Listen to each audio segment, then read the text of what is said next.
ومولانا محمد وعلى آله وصحبه أجمعين وعلى من تبعهم بإحسان ودعا بدعوتهم إلى يوم الدين. أما بعد، فأعوذ بالله من الشيطان الرجيم. إن الذين آمنوا وعملوا الصالحات سيجعل لهم الرحمن ودا. صدق الله العظيم. حضرات علماء کرام اور عزیز طلباء، یہاں حاضر ہونا ہمارے لیے، ہم سب کے لیے باعث سعادت ہے. ہم لوگوں کا یہاں سے تعلق بہت قدیم ہے. ہمارے حضرت مولانا علی میاں صاحب رحمۃ اللہ علیہ سے ہم حضرت مولانا شاہ عبد القادر رائے پوری رحمۃ اللہ علیہ کا تذکرہ بار بار سنتے تھے، اور وہ چیز ہمارے قلب و دماغ میں راسخ ہو گئی. خود ہمارے والد سید محمد الحسنی رحمۃ اللہ علیہ کا تعلق بھی حضرت رائے پوری سے تھا، اور حضرت مولانا صاحب کا تعلق بھی حضرت رائے پوری سے تھا. حضرت تشریف لائے تھے نظرے تو مولانا علی میاں صاحب رحمۃ اللہ علیہ سے فرمایا کہ مجھے اس طرح سے لے چلیے کہ پورا نظمہ میں دیکھ لوں. تو وہاں فرماتے تھے کہ میں کنارے کنارے لے گیا اور پورا ایک راؤنڈ کروایا. ظاہر ہے کہ یہ حضرت کی محبت و آخری درجے کی شفقت تھی، اور مولانا سے ان کا تعلق اور آخری درجے کی شفقت تھی. اس کی بہت سی مثالیں ہیں اور بہت سے ہمارے یہاں خطوط محفوظ ہیں جن میں حضرت نے مولانا علی میاں صاحب رحمۃ اللہ علیہ سے جس تعلق کا اظہار کیا ہے وہ آخری درجے کا ہے. اس کا نتیجہ تھا غالباً کہ ہم لوگوں کے گھٹی میں حضرت رائے پوری کی محبت پڑی ہوئی، اور ہمارے یہاں بار بار تذکرہ ہوتا ہے حضرت کا. اور حضرت مولانا ایک بات فرماتے تھے کہ حضرت رائے پوری رحمۃ اللہ علیہ کے یہاں سب سے زیادہ جس چیز کی قیمت تھی وہ بات ماننے کی تھی. یہاں تک کہ بہت زیادہ ذکر و اذکار اور دوسری چیزوں کا تذکرہ اپنی جگہ تھا، لیکن سب سے زیادہ حضرت یہ چیز دیکھتے تھے کہ یہ بات کتنی مانتا ہے. اور اس وقت حضرت مولانا علی میاں نے اپنا قصہ نقل کیا ہے اور حضرت نے مجلسوں میں بار بار سنایا ہے کہ ایک مرتبہ سن 47 کے بعد بڑے بزرگ کی طرف سے پیشکش ہوئی. سب وہ بزرگ تھے جو حضرت پوری کے یہاں بھی محترم تھے کہ حج پہ چلے جائیں اور وہاں تبلیغ کا کام بھی ہوگا. تو حضرت نے کہا کہ بغیر ہم اپنے حضرت سے پوچھے ہوئے کوئی کام نہیں کرتے. تو فرماتے ہیں کہ حضرت دہلی آئے ہوئے قصاب پورا کی مسجد میں حضرت ٹھہرتے تھے. تو صبح معمول تھا حضرت کا ٹہلنے کا. تو مولانا کہتے ہم ساتھ ہو گئے اور ہم نے حضرت سے عرض کیا کہ فلاں بزرگ ہیں جن کی طرف سے پیشکش ہے. اور آپ جانتے ہیں کہ پہلے حج کے بعد کیسا آدمی کے اندر شوق پیدا ہو جاتا ہے کہ دوسری مرتبہ بھی اللہ تعالیٰ حاضری سعادت عطا فرمائے. تو حضرت کو اس وقت ایک اندر سے طرف تھی آخری درجے کی طرف. لیکن حضرت رائے پوری رحمۃ اللہ علیہ سے جب حضرت نے پوچھا کہ فلاں صاحب نے ہم سے یہ کہا ہے فلاں بزرگ نے اگر آپ اجازت دیں تو ہم جائیں، تو حضرت رائے پوری نے یہ فرمایا کہ اگر ہم آپ کو روک دیں تو آپ پر کوئی اثر تو نہیں پڑے گا. حضرت مولانا فرماتے ہیں کہ یہ کہہ کر حضرت نے ہمارا چہرہ دیکھا، اور الحمدللہ حضرت فرماتے تھے ہم نے اپنے دل کو ٹٹولا تو محسوس ہوا کہ حضرت جو فرمائیں گے اسی میں خیر. تو میں نے عرض کیا کہ حضرت جو فرمائیں گے میں تو وہ کروں گا. تو حضرت نے کہا کہ اس مرتبہ آپ مت جائیے. اب معمولی بات نہیں ہے کوئی حج سے روک دے جبکہ سارے انتظامات ہو چکے ہیں، لیکن ان حضرات کا امتحان ہوتا تھا. حضرت نے کہا بہت اچھا. اس کے بعد اگلے سال حضرت رائے پور تشریف لا رہے تھے، بہت سے رائے پور آ رہے تھے غالباً رکشے سے یا کسی ایسی معمولی سواری سے، اور حضرت گاڑی سے جا رہے تھے. دیکھا کہ علی میاں جا رہے ہیں، ارے روکو گاڑی روکو، علی میاں کو بٹھا لو گاڑی میں. حضرت مولانا کو گاڑی میں بٹھا دیا اور فرمایا کہ ہم نے آپ کو خط بھیجا ہے، ملا؟ تو حضرت نے کہا نہیں حضرت خط تو نہیں ملا. تو حضرت نے فرمایا کہ ہم نے خط میں لکھا ہے کہ اس سال ہمارا حج کا ارادہ ہے اور آپ کو بھی ہم ساتھ دیتے رہے.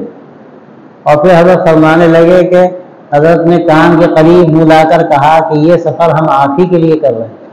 اب یہ اس بات ماننے کا صلہ تھا، پہلا حضرت نے روکا حج پہ جانے سے، لیکن دوسرا سفر جو ہوا تو حضرت نے خود سفر کیا، اس میں حضرت مولانا علی میاں کو بھی ساتھ لیا اور مولانا رابع صاحب بھی اس سفر میں ساتھ تھے، اور اس کے بڑے عجیب واقعات بھی ہیں۔ اسی سفر کا قصہ ہے کہ اس وقت شیبی صاحب کا بڑا تعلق ہو گیا حضرت مولانا علی میاں صاحب رحمۃ اللہ علیہ، تو انہوں نے کہا کہ آپ کو بیت اللہ کے اندر جانے کا جی نہیں چاہتا، تو حضرت نے فرمایا کیوں نہیں جی چاہتا؟ تو فرمایا کہ آپ چلا جائیے، تنہا آ جاؤں میں اور کسی کو لے کر آؤں؟ کہا جس کا جی چاہے لے آئیے۔ تو حضرت رائے پوری رحمۃ اللہ علیہ بھی اور جتنے اہل تعلق تھے، حضرت کہتے ہیں تبلیغ کا، لکھنؤ کا، رائے بریلی کا جو ملا، ہم نے کہا کہ بھائی بیت اللہ اگر جانا ہو، اندر داخل ہونا ہو تو کل 10 بجے آ جانا۔ اب 10 بجے شہری صاحب آئے، انہوں نے سیڑھی لگوائی، لکڑی کی سیڑھی ہوتی ہے، اور سارے حضرات اندر گئے۔ حضرت رائے پوری رحمۃ اللہ علیہ بھی تشریف لے گئے، اور حضرت سناتے تھے کہ عجیب قصہ یہ ہوا کہ بیت اللہ کی چوکھٹ پر حضرت کا ذرا سا پاؤں لڑکھڑایا اور حضرت گرنے لگے، گویا کہ نیک فال تھی کہ اللہ کی چوکھٹ پر گویا کہ آگے پڑ جانے کی مترادف تھا۔ تو جب وہ ہو گیا سب تو بہت سے لوگ رہ گئے تھے، ان کا حضرت آپ نے ہم سے نہیں کہا، مولانا آپ نے ہم سے نہیں کہا۔ تو حضرت مولانا نے دوبارہ شیخی صاحب سے کہا کہ اگر موقع ہو تو کل پھر ایسا ہو جائے، اور میں ہاں بہت اچھا ہے، کل پھر سیڑھی لگ جائے گی۔ پھر دوسری سیڑھی لگائی گئی، اور حضرت جس کو کہتے تھے عجیب علما فرماتے تھے اس سے بڑھ کر میری کون سا اعزاز ہو سکتا ہے کہ میں بیت اللہ کے دروازے پر کھڑا ہوں اور جس کو اشارہ کر رہا ہوں اس کو اندر بلایا جا رہا ہے۔ حضرت رائے پوری پھر دوسرے دن تشریف لائے۔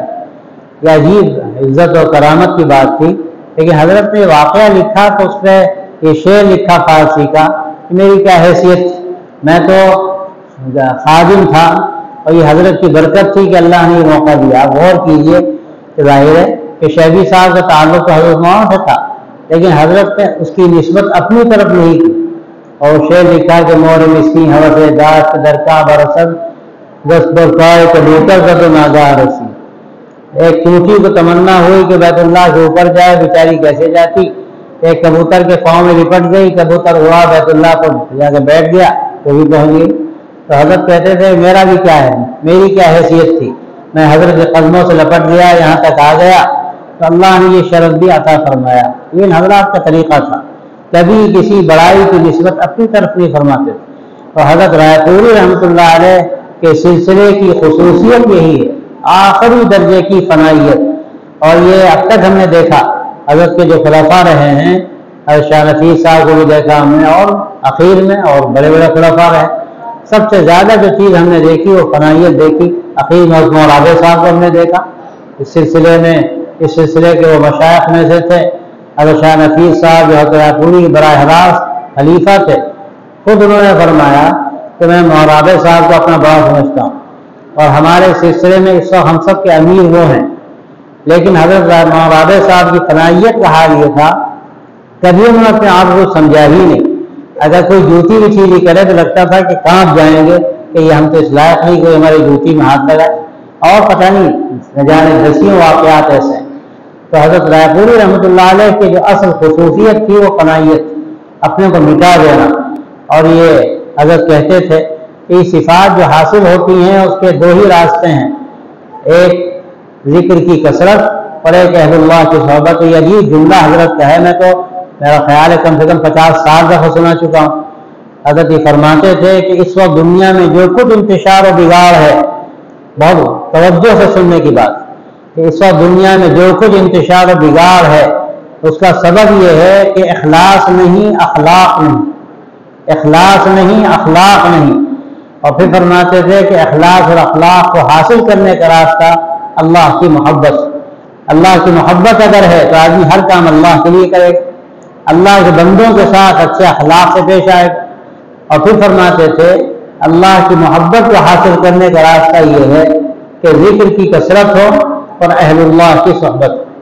یہ گویا کہ پورا ایک سلسلہ، اس کے بارے میں حضرت جی کہتے تھے اس وقت کا سب سے بڑا مسئلہ یہی ہے کہ ہمارے ماحول میں، سماج میں، اداروں میں، افراد میں نہ تو اخلاص ہے نہ اخلاق، الا ماشاء اللہ۔ اس کا نتیجہ یہ ہے کہ آپس کے جھگڑے کھڑے ہوتے ہیں، اگر آدمی اللہ کے لیے کام کرے گا تو کہاں سے جھگڑے ہوں گے؟ میں اکثر عرض کرتا ہوں کہ دنیا کے مفادات ٹکراتے ہیں، آخرت کے مفادات نہیں ٹکراتے۔ آدمی اللہ کے لیے کام کرے گا تو کیسا جھگڑا؟ اللہ کے یہاں تو سب کو ملے گا۔ تو یہ بڑی بنیادی بات ہے کہ آدمی اللہ کے لیے کام کرے، اخلاص کے ساتھ کام کرے۔ حضرت رائے پوری رحمۃ اللہ علیہ یہ جملہ فرماتے تھے، گویا کہ پورا سبق ہے اس میں کہ آدمی جب ذکر کی کثرت کرے گا اور اس کے ساتھ اہل اللہ کی صحبت ہوگی، دونوں باتیں ضروری۔ حضرت نے یہ بات جگہ جگہ فرمائی اور لوگوں نے لکھی ہے کہ ایک چیز کافی نہیں ہے دور میں، نہ تنہا ذکر کافی ہے نہ تنہا صحبت کافی ہے۔ ذکر سے توا گرم ہوتا ہے اور صحبت سے وہ سیدھا ہوتا ہے۔ اب آدمی ذکر کر رہا ہے، صحبت میں اثر نہیں ہو تو ٹیڑھا رہا۔ اگر وہ صحبت میں ہے ذکر نہیں تو اتنا سخت ہوگا کہ اس کا موڑنا آسان نہیں۔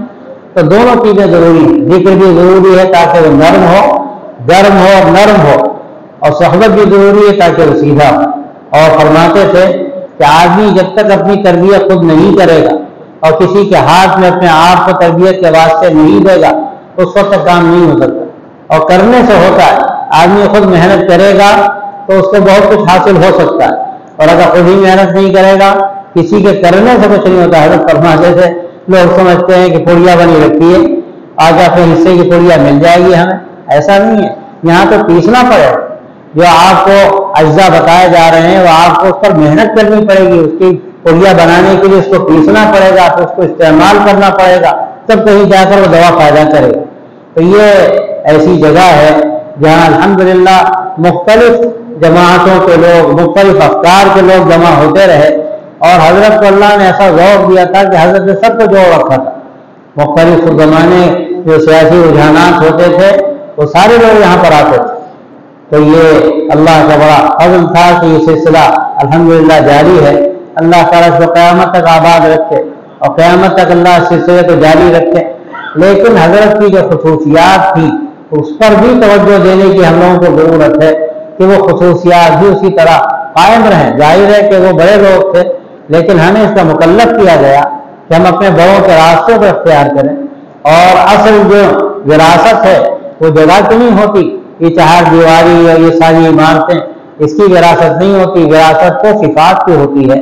جو حضرات وہ صفات رکھتے تھے جس سے دنیا نے فائدہ اٹھایا، اور مولانا علی میاں رحمۃ اللہ علیہ، مولانا منظور صاحب نعمانی کا طریق قصہ ہے، وہ یہاں تشریف جب سب سے پہلے لائے تو حضرت کے ذہنوں میں نہ جانے کیا کیا خدشات تھے، اور حضرت رائے پوری سے تذکرہ کیا انہوں نے اس کا کہ یہ تصوف کیا ہے اور یہ ذکر اس طرح ہوتا ہے جہر کے ساتھ، ضربوں کے ساتھ، اس کا کوئی ثبوت نہیں۔ حضرت نے کوئی جواب نہیں دیا۔ حضرت کی بڑی حکمت تھی، بہت حکیمانہ انداز سے سمجھاتے تھے۔ ہمارے ڈاکٹر عباد الرحمان نشاط صاحب جو حضرت علی میاں کے خلفاء میں سے بھی ہیں، ان کی جو کتاب حضرت رائے پوری رحمۃ اللہ علیہ کی تعلیمات سلوک پر ہے، میں سمجھتا ہوں اس سے بہتر اس موضوع پر کوئی کتاب نہیں۔ بہت ہی سادہ انداز میں ساری باتیں انہوں نے لکھی، وہی مطالعہ کرنے کی ہے، سب کے پڑھنے کی ہے، تاکہ ہمیں اندازہ ہو کہ حضرت کا طریقہ کیا تھا اور اس سے ہمیں فائدہ اٹھانے کی ضرورت ہے۔ میں اپنی بہت ہی مسرت کا اظہار کرتا ہوں اور ان طلباء کو مبارکباد دیتا ہوں۔ اللہ نے ان کو مبارک جگہ پر بھیجا تو ان کو بھی اس کی فکر رہنی چاہیے کہ ہم جو تعلیم حاصل کر رہے ہیں ہمیں اس پر محنت کرنی ہے، پھر اپنی شخصیت کو بنانے کے لیے محنت کرنی، شخصیت سازی کی محنت کرنی، اور اس کے لیے میں سمجھتا ہوں یہاں آپ سوانے نواب قادر رائے پوری پڑھیے یا ان حضرات مشائخ رائے پور کی جو حالات لکھے گئے ہیں، آپ ان حالات کا مطالعہ کیجیے تو آپ کو اندازہ ہوگا کہ انہوں نے کیا کیا قربانیاں دی ہیں۔ حضرت نے ایک بات لکھی ہے رائے پوری رحمۃ اللہ علیہ نے کہ ہم حضرت شاہ عبد الرحیم صاحب رحمۃ اللہ علیہ کے یہاں تھے، حال یہ تھا ایک روٹی ملتی تھی پورے دن میں، اور وہ بھی آدھی جلی آدھی کچی۔ حضرت کہنے کا خیال ہوا کہ حضرت سے عرض کرنے کہ حضرت اگر آپ مطبخ کے ذمہ دار کو فرما دیجئے تو روٹی ٹھیک سے پکا دیں۔ فرمایا میں نے سوچا اگر حضرت نے یہ کہہ دیا کہ میاں اگر روٹی کھانی تھی تو گھر کیا برا تھا تو میں کیا جواب دوں؟ تو حضرت کہتے ہیں میں نے روٹی اسی طرح میں کھاتا رہا، پیٹ خراب ہو گیا، دل بن گیا، پیٹ خراب ہو گیا روٹی کھانے کے نتیجے میں، لیکن دل بن گیا۔